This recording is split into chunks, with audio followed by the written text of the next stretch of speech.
آج ویو 360 میں نومبر میں ہونے والے امریکی صدارتی انتخابات میں ٹرمپ اور بائیڈن اہم ایشوز پر ایک دوسرے سے کتنا مختلف ہیں؟ پاکستان پر اس کا کیا اثر پڑے گا؟ کوکا کولا، ایڈیڈاس اور فورڈ جیسی بڑی کمپنیاں فیس بک کا بائیکاٹ کیوں کر رہی ہیں؟ اور اقوام متحدہ کی ایک رپورٹ میں خبردار کیا گیا ہے کہ الیکٹرانک کچرا انسانی صحت کے لیے خطرہ بن سکتا ہے۔ وائس آف امریکہ واشنگٹن سے آپ سب کو خوش آمدید۔ آپ دیکھ رہے ہیں پروگرام ویو 360، میں ہوں اسد اللہ خالد۔ جیسے جیسے امریکہ میں صدارتی انتخابات قریب آتے جا رہے ہیں، ویسے ویسے صدارتی امیدواروں کے درمیان سخت بیانات کا سلسلہ بھی زور پکڑتا جا رہا ہے۔ صدر ٹرمپ کے مقابلے میں ڈیموکریٹک پارٹی کے صدارتی امیدوار جو بائیڈن نے صدر ٹرمپ کے اس طریقے کی مذمت کی ہے جس سے انہوں نے روس کی جانب سے افغانستان میں امریکی فوجیوں کی ہلاکت پر انعامی رقم دینے کے الزامات سے نمٹا ہے۔ جو بائیڈن بہت عرصے سے صدر ٹرمپ کی قومی سلامتی اور خارجہ امور کی پالیسیز پر تنقید کرتے آ رہے ہیں، اور یہ تازہ تنقید اسی سلسلے کی ایک کڑی ہے۔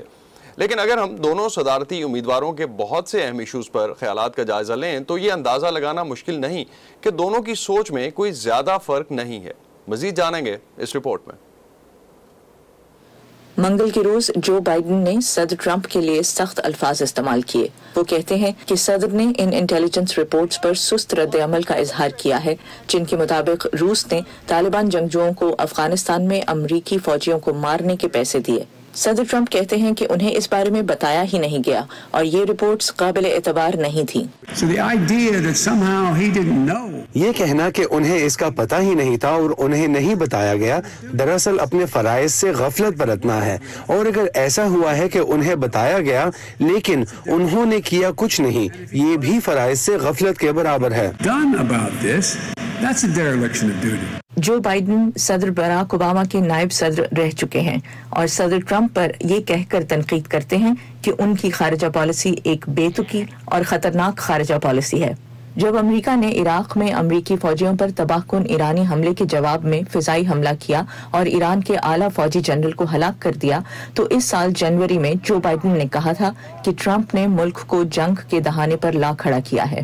اپنے اتحادیوں اور کانگریس کے ساتھ مشورہ نہ کرنا اور اس کے اثرات سے غیر ذمہ دارانہ حد تک لاپرواہی میرے نزدیک خطرناک حد تک نااہلی ہے۔ تاہم اس تناؤ میں اس وقت کمی آئی جب ایران نے جواب میں عراق میں موجود امریکی فوجی اڈے پر ایک غیر مہلک میزائل حملہ کر دیا۔ امریکہ کو لاحق سیکیورٹی خطرات سے نمٹنے کے لیے صدر ٹرمپ کے یک طرفہ اقدامات پر انحصار کے برعکس جو بائیڈن وعدہ کرتے ہیں کہ وہ امریکہ کے ڈیموکریٹک اتحادیوں کے ساتھ مل کر کام کریں گے اور محاذ آرائی کے بجائے بات چیت کو ترجیح دیں گے۔ افغانستان اور شام سے امریکی فوج کے انخلا، شمالی کوریا کے ساتھ اس کے جوہری پروگرام کو ختم کرنے کی بات چیت اور ہانگ کانگ میں جاری چینی جارحیت کا مقابلہ کرنے کے معاملات پر جو بائیڈن اور صدر ٹرمپ کے خیالات میں زیادہ فرق نہیں ہے۔ تاہم تنقید نگار سوال کرتے ہیں کہ بائیڈن امریکی فوجی مداخلت پر ڈیموکریٹک پارٹی کے بائیں بازو کے ساتھ مل کر بین الاقوامی رد عمل پر کتنے مؤثر ثابت ہو سکتے ہیں۔ ساتھ ہی انہیں اندرونی چیلنجز کا سامنا ہے۔ ملک میں کورونا وائرس کے ساتھ ساتھ بے روزگاری اور نسلی امتیاز پر احتجاج میں بھی اضافہ ہو رہا ہے۔ ان کے پاس ایک بہت بڑا اور وسیع ایجنڈا پہلے ہی موجود ہے، اس لیے امریکہ میں روایتی دعوے دار قسم کی لیڈرشپ اور مشکل اندرونی حالات میں نمٹنے کی صلاحیت، میں اس بارے میں مشکوک ہوں۔ صدر ٹرمپ کی جانب سے امریکہ کو اوباما انتظامیہ کے دور کے ایرانی جوہری معاہدے سے نکالنے کے بعد جو بائیڈن اسی معاہدے میں دوبارہ شامل ہو سکتے ہیں۔ وہ کہہ سکتے ہیں کہ اس معاہدے نے بیلسٹک میزائل بنانے کی تعداد اور ایرانی حمایت یافتہ ملیشیا کی مدد محدود نہیں کی ہے۔ اس کے علاوہ جو بائیڈن پیرس معاہدے کا بھی اعادہ کریں گے جس کے باعث ماحولیاتی حدت کے مقابلے کے لیے تقریباً 200 ممالک نے گرین ہاؤس گیسز کے اخراج میں کمی کرنے پر دستخط کیے تھے۔ تاہم جو بائیڈن کہتے ہیں کہ جب تک امریکی ملازمتیں اور لیبر کا تحفظ مزید مضبوط نہیں ہوگا وہ اس وقت تک اوباما دور میں ہونے والی ٹرانس پیسیفک پارٹنرشپ پر واپس نہیں جائیں گے جسے صدر ٹرمپ نے بھی مسترد کر دیا تھا۔ برائن پیڈن کے ساتھ نخبت ملک، وائس آف امریکہ۔ امریکہ کی جنوبی ایشیا کے لیے خارجہ پالیسی پاکستان میں ہمیشہ سے بہت زیادہ توجہ کا مرکز رہی ہے۔ نومبر کے امریکی انتخابات میں ریپبلکنز جیتتے ہیں یا ڈیموکریٹس یہ تو وقت ہی بتائے گا، لیکن اگر ڈیموکریٹ پارٹی کے صدارتی امیدوار جو بائیڈن صدارتی انتخاب جیتتے ہیں تو کیا پاکستان سے تعلقات پر اس کا کوئی اثر پڑے گا؟ اس پر ندیم یعقوب نے بات کی مائیکل کوگلمن سے۔ When we talk about Pakistan, اگر جو بائیڈن اقتدار میں آتے ہیں تو کیا ان کی پالیسی صدر ٹرمپ کی پالیسی سے مختلف ہوگی؟ will be different than President Trump's. Well, for so long, U.S. policy toward Pakistan has been seen through the lens of Afghanistan. ایک عرصے سے امریکہ پاکستان کے تعلقات کو افغان مسئلے کے ساتھ جوڑتا آ رہا ہے۔ جنوری میں جو شخص بھی وائٹ ہاؤس میں آئے گا اس وقت تک امریکی افواج افغانستان سے تقریباً واپس آ چکی ہوں گی، تو تب امریکہ کو پاکستان کے ساتھ تعلقات کے لیے کوئی بنیاد ڈھونڈنی ہوگی۔ صدر ٹرمپ نے پاکستان کے ساتھ تعلقات بہتر کرنے کی کوشش کی، جو بائیڈن اس کی مخالفت نہیں کریں گے، مگر دونوں رہنماؤں کی پالیسی شاید ایک ہی جیسی ہوگی۔ دونوں پاکستان کے ساتھ دوستانہ تعلقات کے خواہاں ہوں گے، لیکن کوئی اسٹریٹجک پالیسی نہیں۔ دونوں کے لیے جنوبی ایشیا میں بھارت زیادہ اہم ہے تو توجہ بھی اسی پر ہوگی۔ اگر بھارت کے ساتھ امریکی تعلقات گہرے ہوتے ہیں تو امریکہ کے پاکستان کے ساتھ تعلقات میں زیادہ گرمجوشی نہیں ہوگی۔ جو بائیڈن ڈیموکریٹک پریزیڈنٹ، روس کی جانب سے امریکی فوجیوں کی ہلاکت پر انعام کی خبر پر جو بائیڈن نے سر ٹرمپ پر نکتہ چینی کی ہے، کیا جو بائیڈن کی افغانستان کے بارے میں پالیسی مختلف ہوگی؟ I actually don't see all that much difference. دونوں کی پالیسیوں میں کچھ زیادہ فرق دکھائی نہیں دیتا۔ بائیڈن صدر ٹرمپ کی افغانستان سے فوجیوں کی واپسی کی شاید حمایت کریں گے۔ یاد رہے کہ امریکہ کے اندر افغان جنگ اب زیادہ مقبول نہیں، تو ایسے میں کسی بھی امیدوار کے لیے یہ کہنا کہ کچھ دستے وہاں موجود رہیں یا فوج کو آہستہ آہستہ نکالیں کچھ فائدہ مند نہیں ہوگا۔ جو بائیڈن کے مقاصد شاید صدر ٹرمپ جیسے ہی ہوں کہ ہم نے امن کے لیے طالبان کے ساتھ معاہدہ کیا ہے، اب انخلا کا وقت ہے۔ امریکی سیاست اور دنیا بھر کی اہم معلومات کے لیے آپ آ سکتے ہیں ہماری ویب سائٹ urduvoa.com پر۔ فیس بک پہ ہمارا پیج ہے facebook.com/VOA Urdu، ٹویٹر اور انسٹاگرام پہ ہمارا ہینڈل ہے @urduvoa۔ تازہ ترین خبریں، اہم واقعات، آڈیو ویڈیو رپورٹس اور تجزیے دیکھنے، سننے اور پڑھنے کے لیے ڈاؤن لوڈ کیجیے VOA اردو کی نئی ایپ۔ خبریں اب ہر وقت آپ کی مٹھی میں۔ امریکہ میں جون کے مہینے میں 48 لاکھ افراد کو روزگار ملا۔ تازہ ترین اعداد و شمار کے مطابق مئی میں بے روزگاری کی شرح 13.3% تھی، جو کہ جون میں بہتر ہو کر 11.1% ہو گئی ہے۔ بے روزگاری کی شرح میں یہ بہتری وبائی امراض سے متعلق ایک امدادی قانون کیئرز ایکٹ کی کانگریس میں منظوری کے بعد سامنے آئی ہے، جس میں بے روزگار ہونے والے افراد کو الاؤنس فراہم کیا گیا تھا، مگر یہ الاؤنس اب ختم ہونے کے قریب ہے۔ دوسری جانب امریکہ کو کورونا وائرس کے نئے کیسز میں اضافے کا بھی سامنا ہے۔ امریکی صدر ڈونلڈ ٹرمپ کا کہنا ہے کہ گزشتہ جمعرات کو ملازمتوں سے متعلق مثبت رپورٹ سے ظاہر ہوتا ہے کہ امریکی معیشت کورونا وائرس کو شکست دے رہی ہے۔ امریکی مالکان نے جون میں روزگار کے تقریباً 50 لاکھ مواقع پیدا کیے اور بے روزگاری کی شرح 11.1% پر آ گئی۔ یہ انتہائی قوت سے واپس آ رہی ہے۔ ہمارے کچھ علاقے ایسے ہیں جہاں سختی سے عمل درآمد جاری ہے اور اس کے بہتر نتائج سامنے آ رہے ہیں۔ ہم گورنرز کے ساتھ مل کر کام کر رہے ہیں اور مجھے لگتا ہے کہ بہت اچھی طرح کام کر رہا ہے۔ اس ہفتے کے شروع میں ہاؤس فائنینشیل سروسز کمیٹی کے سامنے گواہی دیتے ہوئے امریکی وزیر خزانہ نے کہا کہ اقتصادی امداد کے اگلے مرحلے میں ایسے کاروباروں پر توجہ دینے کی ضرورت ہے جو مشکلات میں ہیں، جیسے ریسٹورانٹس اور ہوٹلز۔